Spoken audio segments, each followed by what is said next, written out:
Deuxième petite vidéo sur l'explication de deux formules. Alors la première formule, c'est que on verra que cosinus x, enfin moins x, est égal à cosinus x. Donc ça, c'est la première formule qu'on va essayer d'expliquer. D'accord? Et le sinus moins x, c'est égal à moins sin x. Voilà. Donc je vais essayer d'expliquer ces deux formules-là, hein, à partir de mon dessin. Donc ici, cette fois-ci, je vais prendre x comme étant la valeur angulaire ici. D'accord? Donc on a toujours ces fameux axes, hein, qui dit que l'axe horizontal c'est cos x et l'axe vertical c'est sin x. D'accord, hein? Donc c'est l'axe des sinus et l'axe des cos. Alors voilà, je vais mettre sin et cos. Ok, donc pour moi, quand on va projeter, voilà, hein, donc ici j'ai pris un autre secteur angulaire, donc j'ai mis en bleu, voilà, hein. Donc pour moi, cette valeur-là, c'est exactement moins x. D'accord?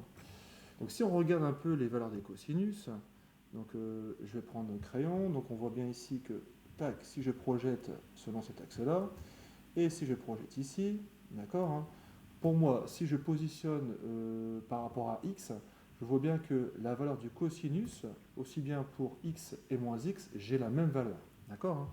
Donc d'où l'égalité qui me dit que le cosinus de moins x est forcément égal au cosinus x, par projeté sur l'axe, hein, d'accord, et par rapport au cercle trigonométrique.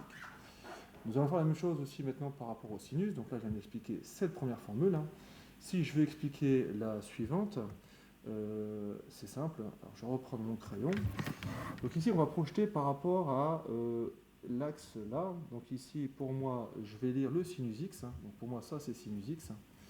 Et en dessous, on a deviné, c'est sinus moins x. Par rapport à cet angle-là, là, j'ai sinus moins x.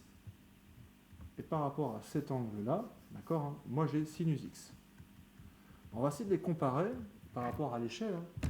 Donc nous remarquons une chose, c'est que cette longueur-là et cette longueur-là, si c'est bien tracé, on a deux longueurs identiques. Voilà, hein. Qu'est-ce qui va changer? C'est que le sinus x est sur la partie positive et le sinus moins x sur la partie négative. Sinon, en taille, c'est les mêmes valeurs. D'accord? Donc, qu'est-ce qu'on peut dire? Alors, on pourra dire justement que si je regarde sinus moins x, c'est bien l'opposé, on voit bien qu'on est à l'opposé de sinus x. D'où la deuxième formule qui me dit que sinus de moins x, d'accord, si je regarde la valeur qui est négative, c'est bien forcément égal à moins sinus de x. Sinus de x étant positive, si je la remets à l'opposé, je retombe sur sinus moins x. Donc sinus moins x, c'est moins sinus x. Ça, c'est l'explication. Donc ces deux formules-là sont importantes, hein, justement pour expliquer la parité, d'accord, donc fonction paire et impaire, et c'est toujours vrai. Si on projette selon les axes, on a les cosinus identiques et les sinus opposés.